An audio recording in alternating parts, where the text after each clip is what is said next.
Dava agora a palavra ao professor Remédio Marques, que fará a sua intervenção e atento aos meus poderes editoriais que me auto-investiram, não teremos debate, porque teremos que ouvir encerrar os nossos trabalhos do Sr. Conselho Lopes de Sorregos.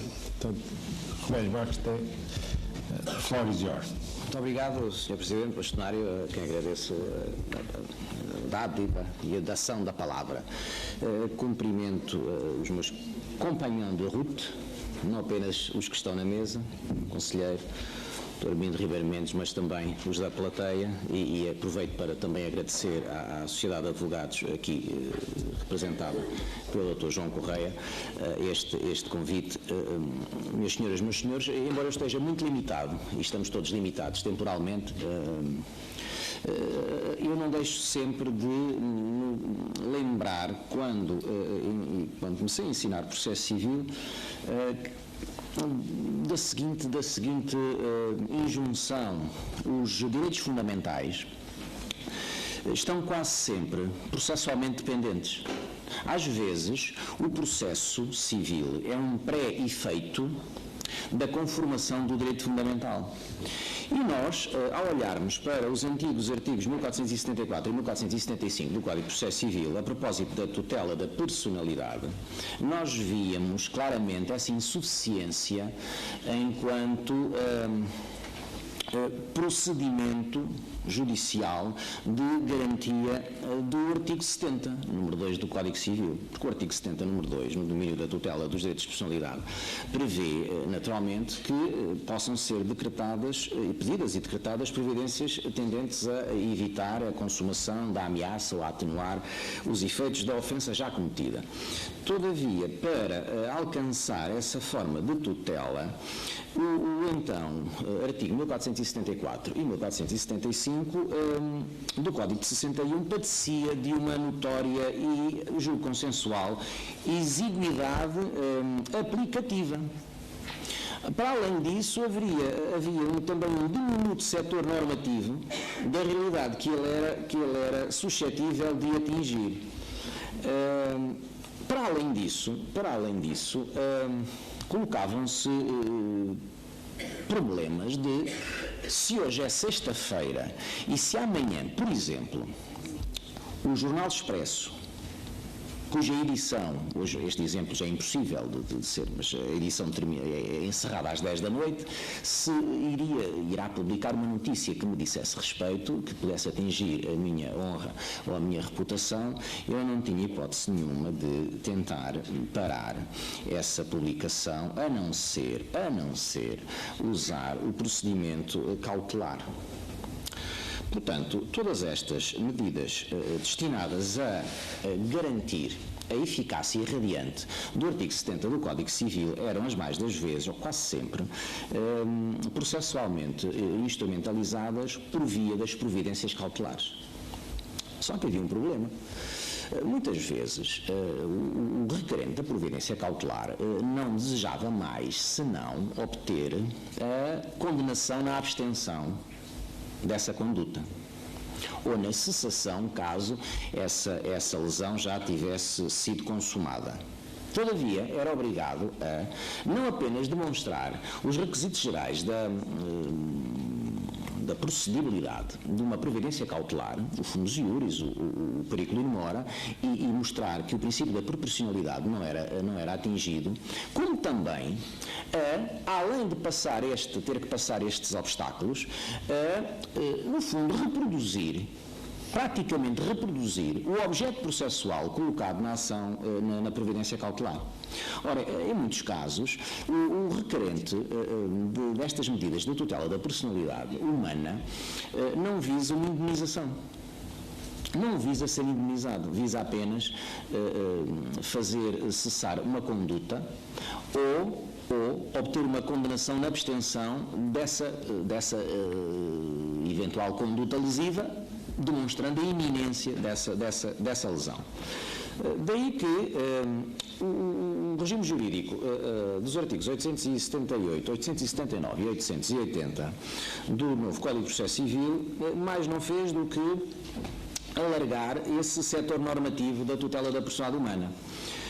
Um dos problemas que os direitos de personalidade também mobilizavam e que se notava que a jurisprudência fazia enormes esforços judicativos para, nas suas decisões, comportar essa dimensão, era o seguinte: era a existência de conflitos de direitos de personalidade entre si, quer nas hipóteses de colisão entre os direitos de personalidade e quaisquer outros direitos ou bens de natureza diferente, quer na colisão entre dois ou mais direitos de personalidade. As normas dos artigos 1474 e 1475 só com grande esforço permitiam que pudessem estar em juízo todos os titulares da relação material controvertida. E muitas vezes também se estava perante casos em que o problema era determinar o conteúdo e os limites dos direitos de personalidade, invocados pelas partes e da sua recíproca delimitação.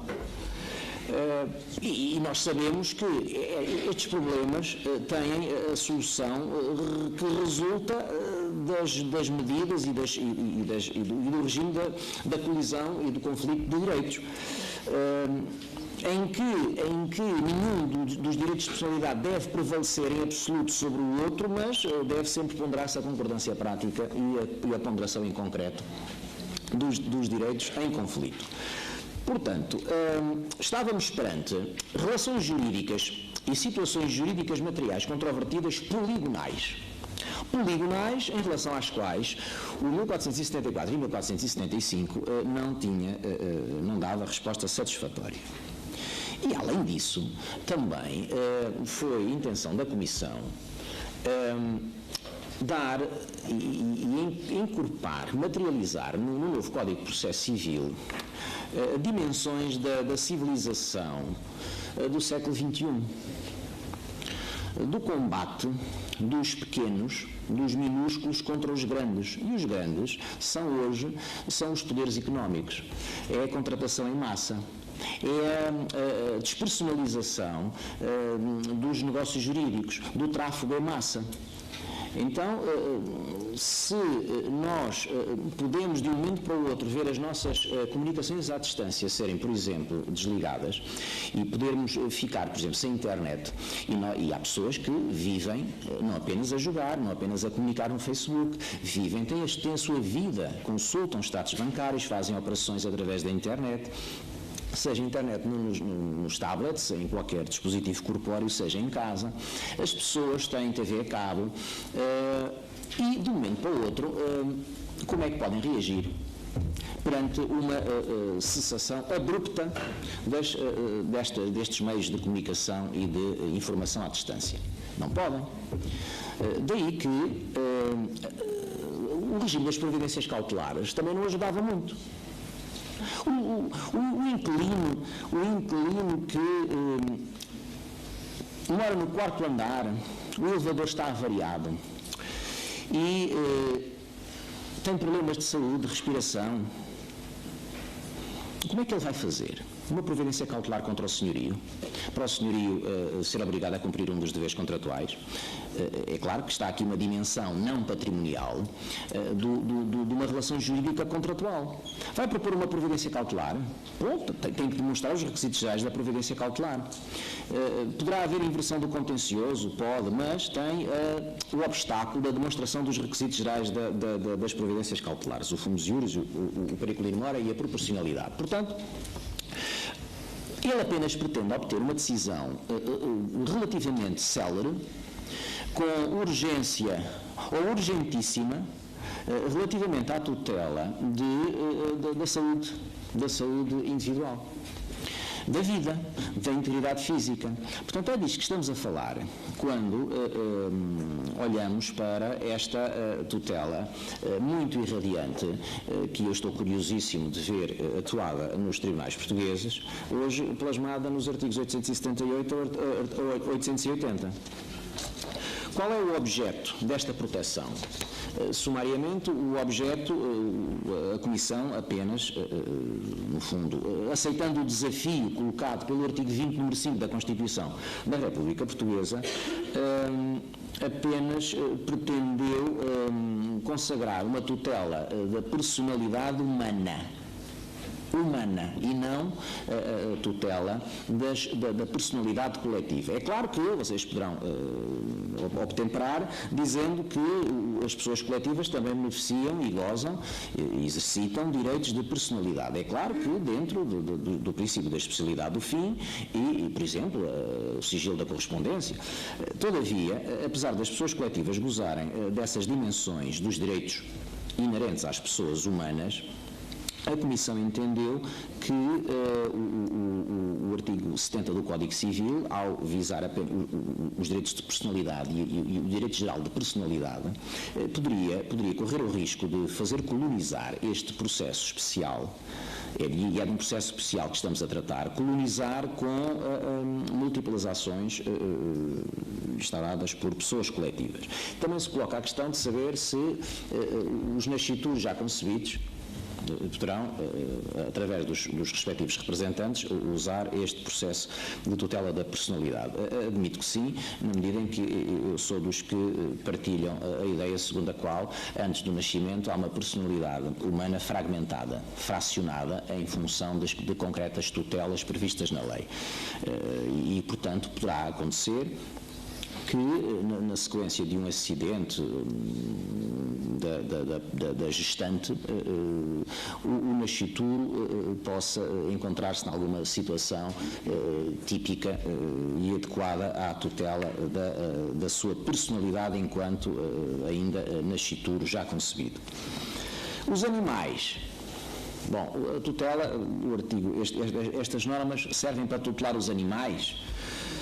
Bom, eu diria que estou a falar dos animais não humanos.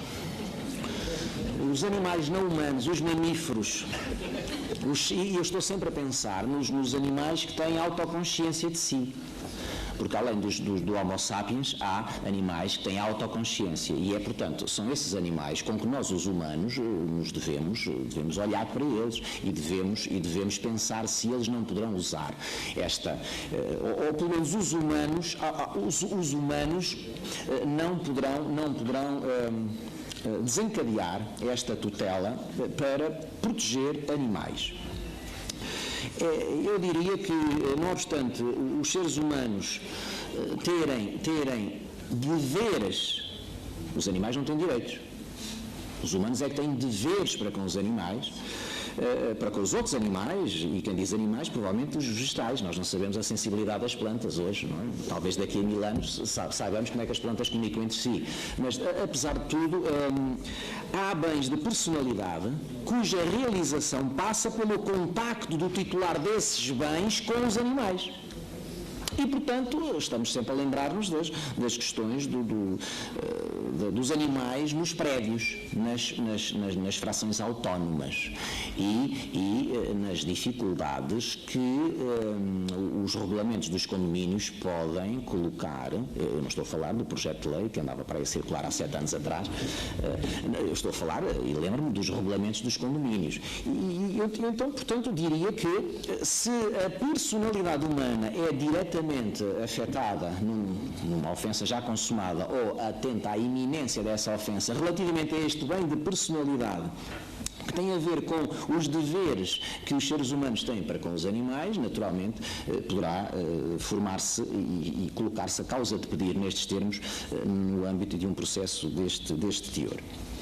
Mas eu estou sempre a pensar num núcleo inabarcável de situações em que se requer ao juiz proibições ou inibições. E doravante, estas normas deste processo especial podem ser mais úteis do que as providências cautelares e do que o anterior processo de tutela da personalidade 1475. Eu estou a pensar na proibição ou na inibição de acesso a registros de informação ou dados da vida privada, a utilização, reprodução ou divulgação abusiva de imagens alheias, publicações não autorizadas de cartas e outros escritos confidenciais, embora este exemplo já estivesse contido na anterior norma. Estou a pensar na realização de reuniões ou assembleias, na inibição da realização de reuniões ou assembleias, a publicação de livros, filmes ou outras criações intelectuais lesivas de direitos autorais ou que contenham graves ofensas à identidade ou honra das pessoas, quer dizer, bibliografias, por exemplo, biografias não autorizadas. Colocação de máquinas ou maquinismos produtores de ruídos, cheiros ou fumos, Condutas alegadamente ofensivas da honra, bom nome ou reputação, por exemplo, proibir o demandado de se aproximar a menos de 10 metros do autor ou de certo local, de não contactar a autor ou o autor, oralmente ou por outra forma. Também estou a pensar em providências cíveis de atenuação, que podem ser mobilizadas e atuadas através deste processo especial, como, por exemplo, em matéria de cessação de captação sonora ou audiovisual, eliminação de registros de ficheiros em linha, fora de linha, com materiais digitais ou mesmo em formato de papel, cessação de ofensas ao direito moral da autor, apreensões, destruições e inutilizações de imagens ou fotografias ilicitamente captadas, imposições do dever de intervir com pessoal qualificado para lidar com multidões em espaços de entrada e saída, onde funcionam espetáculos, e não apenas futebol, mas também serviços religiosos, parques de estacionamento, discotecas, dentro naturalmente, da propriedade privada do requerido, condenação na declaração de desmentidos. É inabarcável o setor normativo que estas normas passam a hoje prover. A vantagem é utilizar este processo especial e não os procedimentos cautelares. O procedimento cautelar comum está naquilo que vos disse há pouco, está na circunstância de não ser necessário alegar e demonstrar os requisitos de que depende a prolação de providências providências cautelares. Também não é o facto de estes factos imputados ao demandado assumirem natureza criminal que deve impedir que sejam atuadas estas providências cíveis. Portanto, não há uma consumção da tutela cível dos direitos de personalidade pela tutela penal. Portanto, também, eu julgo que a jurisprudência também já tinha chegado a essa conclusão mesmo no domínio do Código de 61. Quanto às características da ofensa, eu diria que a ofensa deverá ser ilícita, uma ofensa ilícita. Por outro lado, exige-se a adequação da providência cível às circunstâncias de cada caso concreto, mesmo que não estejam tipificadas no Código Civil, no artigo 70 do Código Civil. Também se pode discutir se a ameaça à personalidade humana deva ser direta. O Código diz que, o artigo 878 diz que deve ser direta. Porquê? Porque a grande preocupação é impedir, fazer entrar neste processo pretensões que visam e ali são alicerçadas em agressões patrimoniais, das quais resultem danos não patrimoniais. Agressões patrimoniais das quais resultem danos não patrimoniais. Portanto, a tutela do património não entra aqui. Entra sim a tutela da personalidade. Daí esta ideia da ofensa ter que ser direta. Mas ser direta não significa que aquela diferença no âmbito da responsabilidade civil entre dano-evento e dano-consequência, não devemos fazer aqui estas separações. O dano-evento e o dano-consequência podem implicar uma ofensa direta. O dano pode acontecer num local e a consequência do dano pode acontecer, a morte pode acontecer no hospital e o dano aconteceu na A1 ao quilómetro 105. A gravidade. Também não se prevê que a ameaça seja grave. Todavia, eu julgo que a doutrina já esclareceu que, embora a ameaça não tenha que ser grave, tem que ser significativo o mal combinado e ponderável o receio ou o medo da sua ocorrência, ou da sua verificação ou da sua continuação. Todavia, notem, e é muito importante dizê-lo, penso que já o disse há pouco, o lesado, através deste processo especial, não pode obter uma indemnização por danos. Terá que, para esse efeito, propor uma ação comum, de forma única. Ou um procedimento cautelar, depois seguido da ação principal, ou não, caso haja inversão do contencioso. Portanto, pretensões indemnizatórias estão excluídas do conjunto do petitório deste processo especial. Portanto, também dizer que não importa a verificação de culpa.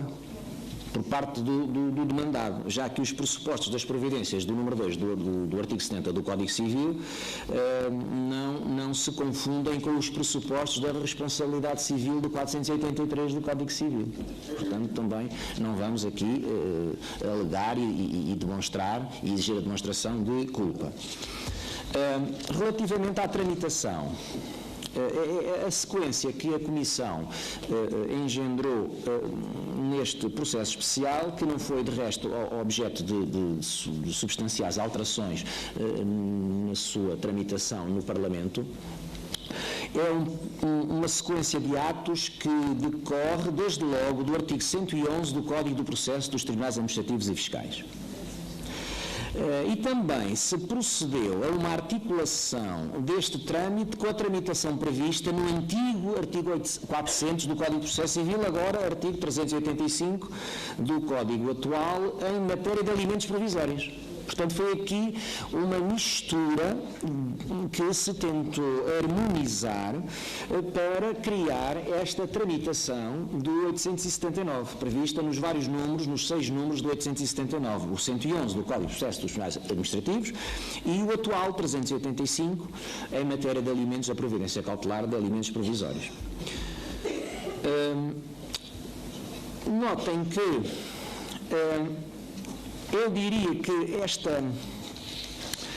esta tramitação pode ser tendencialmente urgente, números 1 a 3, e especialmente urgente, número 5.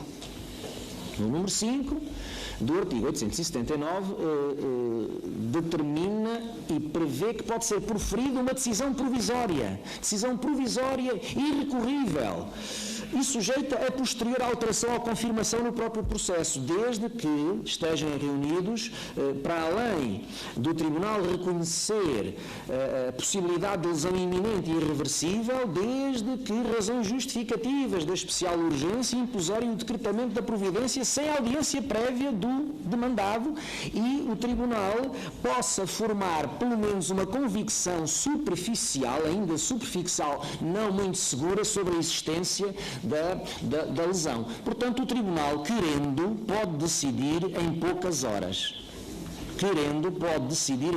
horas. Notem que é uma decisão provisória. Pode ser depois objeto, haverá contraditório e o Tribunal, o juiz, pode manter ou revogar essa decisão provisória. Quanto à impugnação da decisão proferida ao abrigo deste processo especial, também se introduziu uma pequena alteração, que foi a de conferir natureza urgente aos recursos interpostos da decisão final. É claro que a Comissão ponderou em introduzir natureza urgente a todo o processado, na primeira instância e na instância recursória. Simplesmente, quando nós prevemos que tudo é urgente, nada é urgente. E temos que ponderar que há muitos outros processos aos quais se atribui natureza urgente, mesmo na primeira instância, e dessa ponderação em concreto da escolha e da discricionariedade legislativa que as duas comissões tiveram, resultou apenas a atribuição da natureza urgente ao processo na fase recursória. Quanto à execução destas decisões condenatórias, também houve aqui uma influência, vocês reparem, no número 2 do artigo 880, uma influência do processo executivo que ocorre tão logo que é emitida uma providência cautelar condenatória. É aqui. Diz-se que a execução da decisão é efetuada oficiosamente e nos próprios autos, sempre que a medida executiva integra a realização da providência decretada. Sempre que a medida executiva, às vezes não integra, mas sempre que a medida executiva integra a realização da providência decretada, é executada nos próprios autos. Caso contrário, terá que ser objeto de execução, embora também nos próprios autos, mas tramitando de forma autónoma, de acordo com as regras da lei do novo mapa judiciário. Portanto, como veem, este é um regime relativamente desconhecido dos colegas, mas que eu reputo que será muito importante para ser atuado nos tempos que correm, nos tempos em que as desigualdades aumentam, o acesso aos bens diminui e as relações e situações económicas e as situações e relações entre os agentes económicos e consumidores estão cada vez mais agressivas, ou pelo menos vivemos num ambiente de tendencial agravamento desta agressividade. E, portanto, julgo que neste aspecto a Comissão deu um enorme passo civilizacional. Muito obrigado pela vossa paciência.